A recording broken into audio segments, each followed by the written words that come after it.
Hey guys, welcome to the video.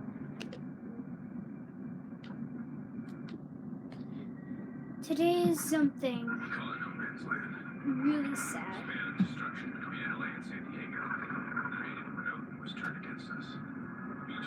Hey guys, today is actually a sad day for me. It's too dangerous, too unpredictable. He was sending us out there. Must have been important.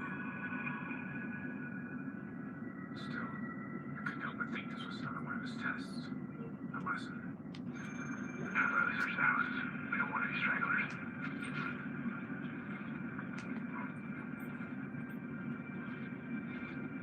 Hang on. I got a sniper on the balcony. He's mine.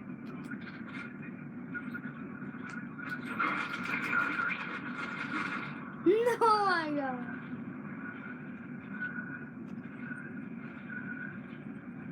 Alright. Oops. Have others search the houses. We don't want any stragglers.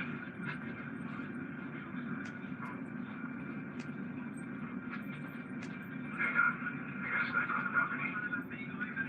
He's on. We're spotted. Oops. Have others search the houses. We don't want any stragglers. Hang on. I got a sniper on the balcony. We're spotted. Take it out. He's mine. Fuck. Have others search the houses. We don't want any This stragglers. video is gonna be age restricted.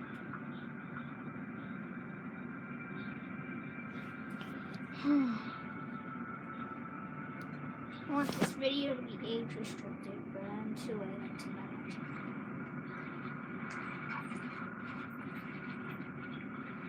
Hang on.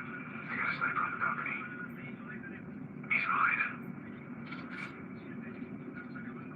Okay, take the card first.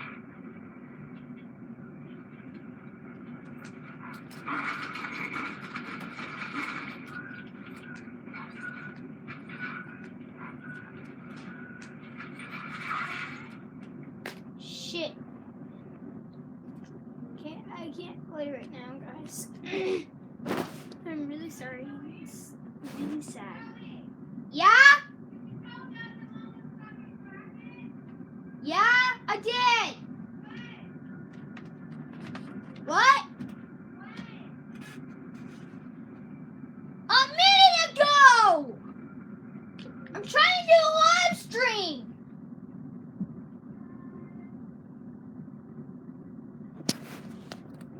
Sorry guys, it's a really stressful day. My mom's stuck in traffic. We ran out of gas once. Today is a really stressful day. I just wish I was at school where none of this happened.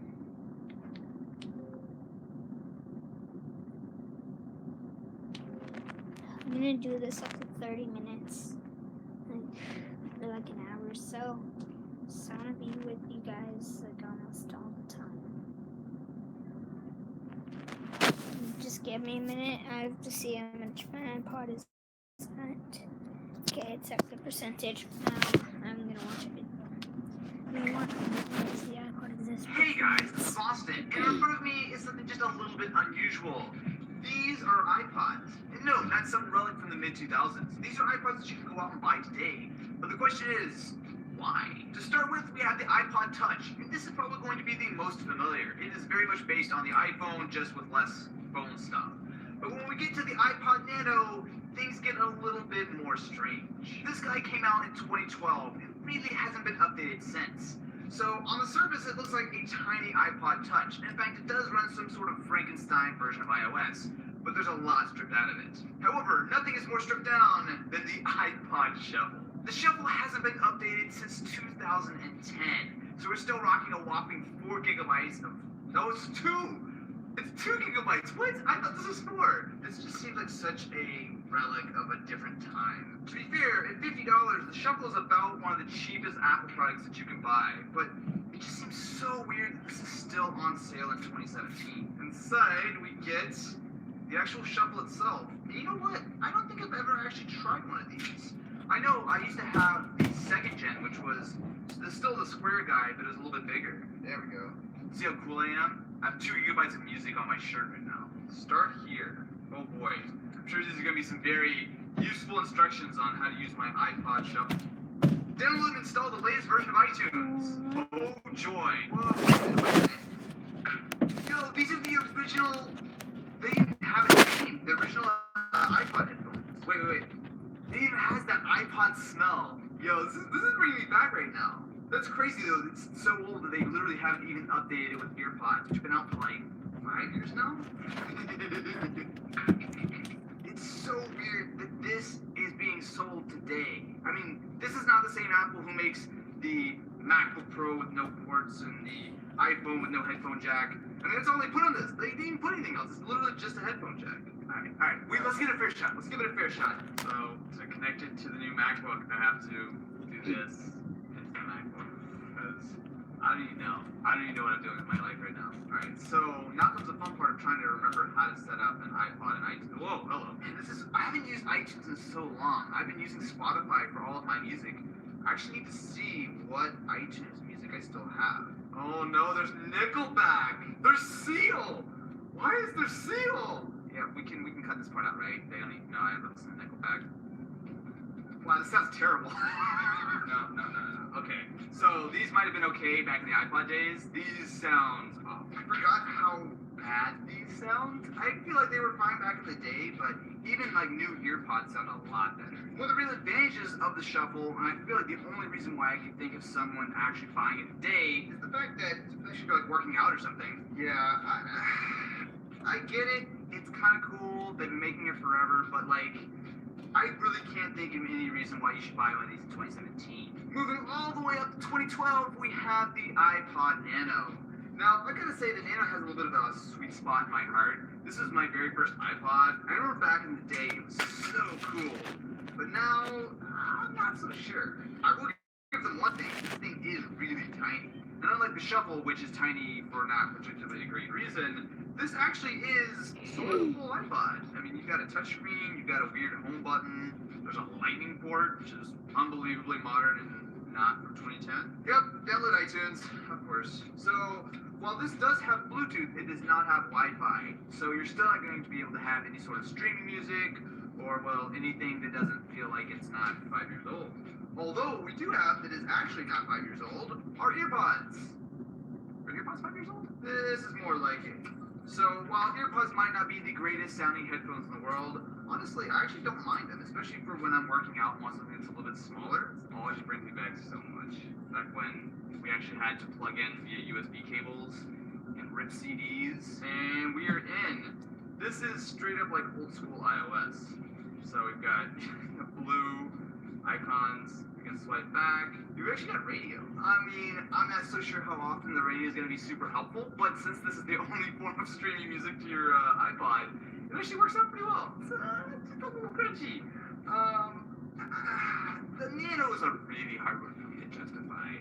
I mean, sure, it's cool it's this small, and having the touchscreen is nice, but man, you've got to be a very specific kind of person who wants to spend $150 on something like this, when you can get something like an iPhone or an iPod for just a little bit more. With the iPod Touch, we at least have something that was made in 2015, and it actually has reasonable specs. So we've got the same A processor from the iPhone 6, and as far as the actual design goes, this is not that far off from modern iPhones. You know, this design is actually still really nice. So not only am I really a big fan of that blue color, but this is nice and thin, and shock, amazement, it has a headphone jack. But once you actually fire this thing up, you should find that it's still running a fully up-to-date version of iOS. The best part about the iPod is that it runs the full App Store, which means that pretty much any of the apps that will run on the iPhone will run here. Most importantly for me, as an iPod, I can use Spotify, Apple Music, whatever I want.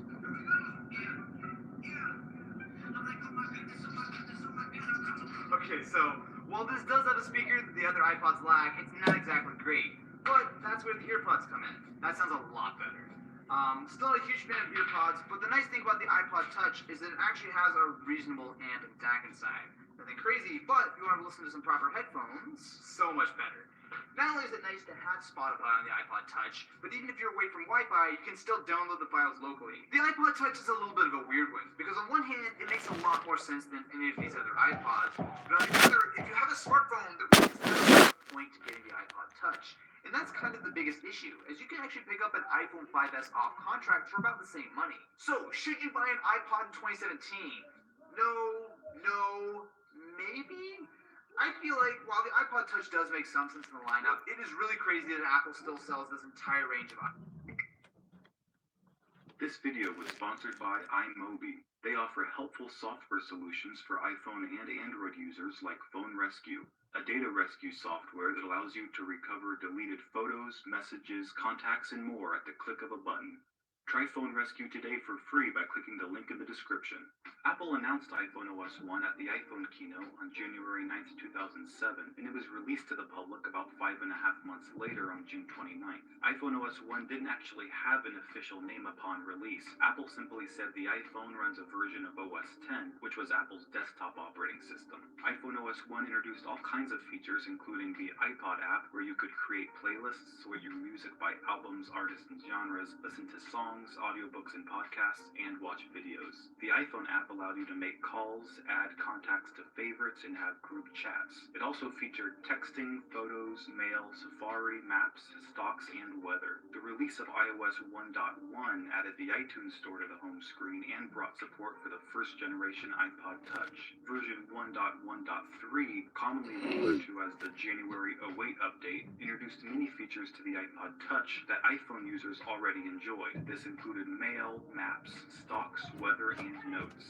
But these extra features came at a cost, since iPod Touch users had to pay $19.95 for the upgrade. Apple said their reason for the $19.95 fee was due to accounting rules. Apparently, it was an accounting requirement that if you upgrade a device that's not on a subscription like the iPhone, you have to charge. The reason why Apple charged $19.95 for the upgrade instead of a lower price isn't clear, since they declined to comment on the issue. In 2010, Apple officially ended support of iPhone OS 1. Apple announced iPhone OS 2 at the iPhone Software Roadmap keynote in March 2008. It was released to the public about 4 months later on July 11th, along with the iPhone 3G. Although iPhone OS 2 was compatible with all iPhone and iPod Touch devices at that time, it was again iPod Touch users who had to pay $9.95 for the upgrade. Not as bad as the previous $19.95 upgrade fee, but it still sucked. iPhone OS 2 added a slew of new language support features, enhancements to mail, contacts, and calendars, enterprise improvements, tweaks to the iPod app, and introduced the infamous App Store, which Steve Jobs was initially against, partly because he felt his team didn't have the resources to figure out all the complexities that would be involved in policing third-party app developers. He instead favored the web app approach, until he realized web apps weren't taking off like he expected. At that point, he allowed an iPhone software development kit to be created, which laid the foundation for the App Store that we know and love today. The release of iPhone OS 2.1.1 brought support for the second generation iPod Touch, and support of iPhone OS 2 ended in 2011. Apple announced iPhone OS 3 in March 2009, and it was released to the public about 3 months later on June 17th alongside the iPhone 3GS. Apple did not drop support for any devices with this release, but not all features were available on the original iPhone or iPod Touch. iPhone OS 3 introduced hundreds of new features, including cut, copy, and paste, spotlight search, in-app purchases, push notifications for third-party apps, 11 home screen pages instead of 9, voice control, numeric battery percentage view, and voice memos. The first iPad was introduced along iPhone OS 3.2, and support of iPhone OS 3 ended in 2012. Apple introduced iOS 4 in March 2010, and it was released to the public on June 21st alongside the iPhone 4. With this release, Apple dropped support for the original iPhone and iPod Touch for the first time ever. Also, iOS 4 had limited support for the iPhone 3G and second-gen iPod Touch. They lacked multitasking capabilities and the ability to set a custom home screen wallpaper. It's also the first major iOS release that iPod Touch users did not have to pay for. Some of the features introduced in iOS 4 were multitasking, including FaceTime, iBooks, app folders, custom home screen wallpaper, and support for Apple Bluetooth keyboards. The release of iOS 4.2.1 brought compatibility to the original iPad and is the final supported release on the iPhone 3G and 2nd Gen iPod Touch due to major performance issues. The release of iOS 4.3 brought iPad 2 compatibility, and support of iOS 4 ended in 2013. Apple announced iOS 5 on June 6, 2011 at its annual Worldwide Developers Conference event, and it was released to the public on October 12, 2011 alongside the iPhone 4S. Apple did not drop support for any devices in this release, as this had already been done with the release of iOS 4.3 7 months earlier. Some of the features introduced in iOS 5 were Notification Center, Newsstand, Reminders, Twitter integration, built-in photo editing in the Photos app, Tab Safari browsing, Safari Reader, iCloud, Game Center, PC-free activation, and Siri, which was technically in beta during the entire lifetime of iOS 5. The release of iOS 5.1 brought support for the 3rd Gen iPad, and iOS 5.1.1 was the final release that supported the original iPad and 3rd Gen iPod Touch. Support of iOS 5 was ended in 2014. Apple announced iOS 6 on June 11, 2012 at its annual WWDC event, and it was released to the public on September 19th alongside the iPhone 5. With this release, Apple dropped support for the 3rd Gen iPod Touch and the original iPad due to hardware limitations, and iOS 6 had limited support on the iPhone 3GS, iPad 2, and 4th Gen iPod Touch. Some of the features introduced in iOS 6 were Facebook integration, Passbook, shared photo streams, Do Not Disturb mode, Apple Maps, FaceTime calls over cellular networks, a new App Store user interface, a new iTunes Store user interface, a new weather user interface, removal of the stock YouTube app, Panorama mode in the Camera app, and Lost mode. iOS 6.1.6 is the final release supported for the iPhone 3GS and iPod Touch. iOS 6.1.6 is the final release supported for the iPhone 3GS and 4th Gen iPod Touch, and support of iOS 6 ended in 2015. Apple announced iOS 7 on June 10, 2013 at its annual Apple Worldwide Developers Conference event, and it was released to the public on September 18th alongside the iPhone 5C and iPhone 5S. With this release, Apple dropped support for the iPhone 3GS due to hardware limitations and dropped support for the 4th Gen iPod Touch due to performance issues. All other devices were supported. However, iOS 7 had limited support on the iPad 2 and the iPhone 4 since they did not support Siri. Some of the features introduced in iOS 7 were a completely redesigned user interface where Apple moved away from skeuomorphism toward a cleaner, flatter design. Control Center, AirDrop, dynamic wallpapers, live images, FaceTime audio, the option for a male Siri voice, Find My iPhone, and Vimeo and Flickr integration were also included. The release of iOS 7.0.3 brought support for the iPad Air and iPad Mini 2. iOS 7.1.2 is the final release on the iPhone 4, and support of iOS 7 ended in 2016.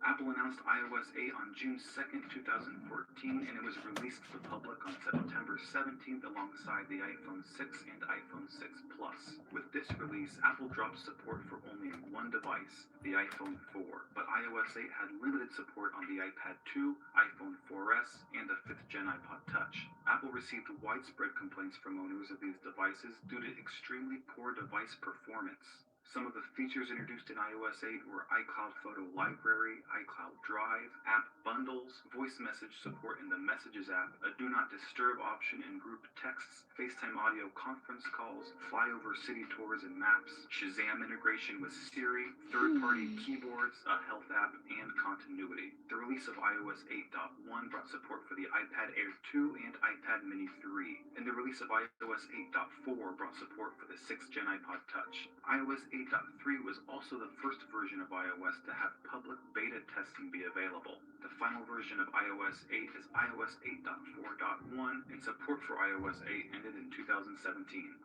Apple announced iOS 9 on June 8, 2015, and it was released to the public on September 16th alongside the iPhone 6S, 6S Plus, and iPad Mini 4.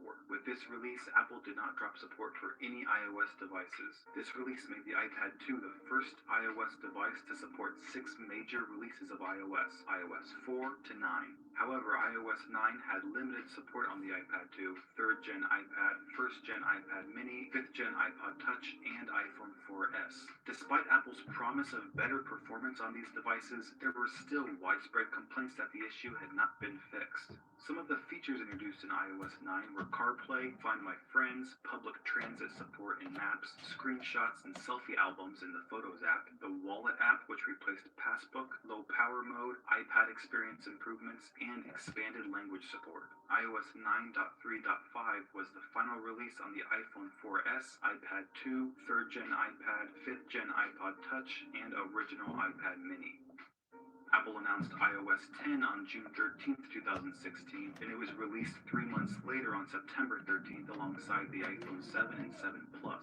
With this release, Apple dropped support for devices using an A5 or A5X processor, which was the iPhone 4S, iPad 2, 3rd Gen iPad, original iPad Mini, and 5th Gen iPod Touch. Also, iOS 10 had limited support on the iPhone 5, 5C, and 4th Gen iPad, since those devices had 32-bit processors. Some of the features introduced in iOS 10 were hiding of most stock apps, new sounds for keyboard clicks and device locking, expressive messaging, iMessage apps, Maps extensions, face and object recognition in photos, memories, the Home app, Apple News, Raise to Wake, voicemail transcription, and Apple Pay in Safari. 10. Support pad, and iOS 10.3.2 brought support for the 2nd Gen iPad Pros. iOS 10.3.3 is the final supported release for the iPhone 5, 5C, and 4th Gen iPad, and the last iOS version to run on 32-bit processors.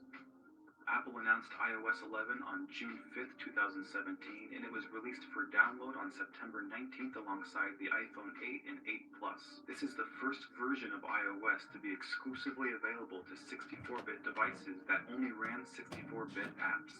Also, iOS 11 has limited support on devices with an A7 processor. Some of the features introduced in iOS 11 are a redesigned App Store, a more natural voice for Siri, Siri language translation, indoor maps for major airports and shopping centers, do not disturb while driving, markup, files, and augmented reality. As of this video, iOS 11 is the most recent version, but rumors of iOS 12 are everywhere in the Apple community. Let me know in the comments what new feature you'd like to see in iOS 12, and thank you for watching. I'll see you next time.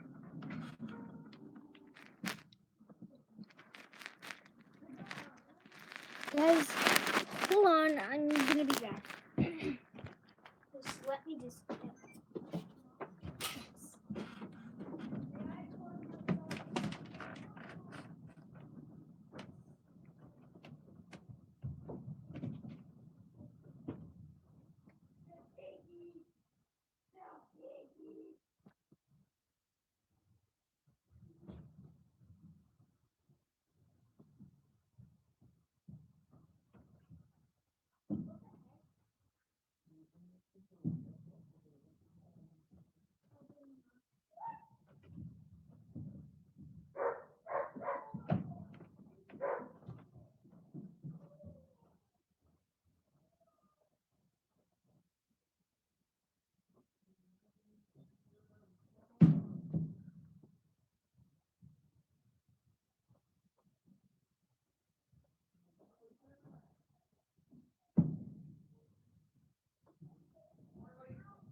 Alright, guys.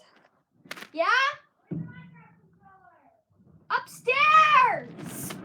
It's David's room! Oh, sorry, guys.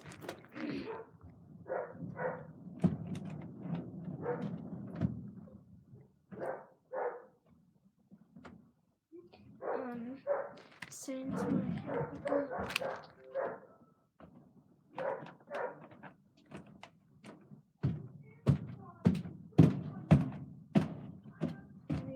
iPhone 7 before I get it.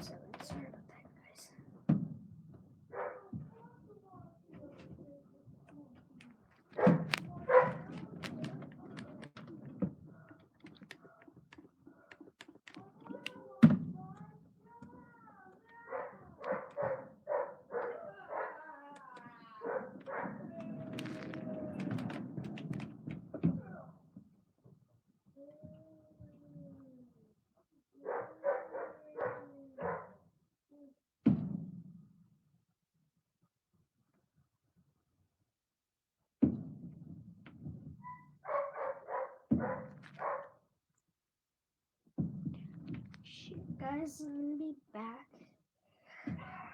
Be back again. Shit, I'm gonna be back again. I'm gonna be back again soon. Like, see you later.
Alright, I gotta end my live and play some more. Bye.